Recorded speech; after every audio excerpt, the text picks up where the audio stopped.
Johannes Roberts opens up about how Lisa Trevor will be important to Resident Evil. Welcome to Raccoon City's plot and Claire Redfield's story. The new film in the Constantine Films produced franchise will serve as a reboot of the series based on Capcom's video games of the same name. Resident Evil. Welcome to Raccoon City will see a group of survivors in the titular Midwest town working together to discover the secrets of the nefarious Umbrella Corporation and their ties to the unleashing of a deadly virus that forever changed the world. The new film will see a closer adaptation of the source material, namely in its character roster, with Kaya Scodelario starring as Claire Redfield, Avan Jogia as Leon S. Kennedy, Robbie Amell as Chris Redfield, Hannah John Kamen as Jill Valentine, Tom Hopper as Albert Wesker, Lily Gao as Ada Wong, Neil McDonough as Dr. William Birkin and Donald Logue as Police Chief Brian Irons.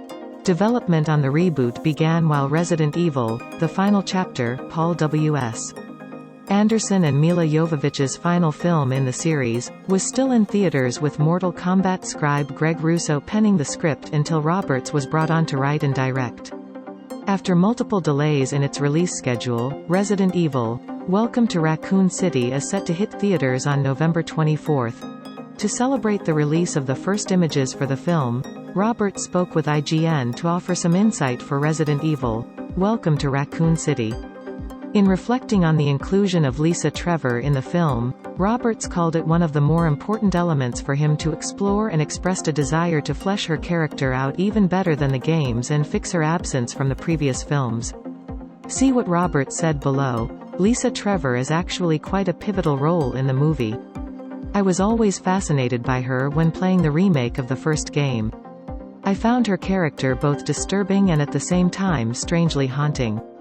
When we were discussing how to bring this story to life, it was one of the elements that I really wanted to feature strongly, as she has never been in any of the filmed versions of Resident Evil.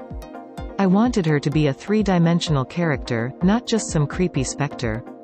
We cast Marina Mazepa, who had just done Malignant for James Wan and really worked hard in bringing this character to life in a way I think the fans are going to love so much.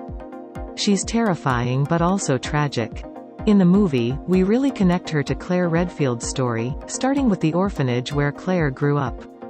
Though not a small part of the source material, the character of Lisa Trevor is generally considered to haven't been as well explored in the Resident Evil games as she could have been, outside of her tragic backstory being unveiled through a series of journal entries and expository dialogue.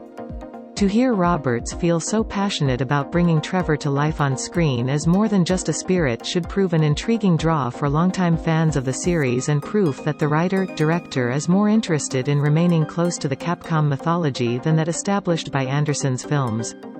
With the new images and plot details now unveiled for the film, it looks as though the film will be adapting the events of both 2002's Resident Evil remake and the recent remake of Resident Evil 2, the former of which makes Trevor's inclusion as both vital and appealing for fans. While some may still take enjoyment in the original approach Anderson took to his films, Roberts' Resident Evil, Welcome to Raccoon City is certainly looking to be a step above its predecessors with its faithfulness to its source material.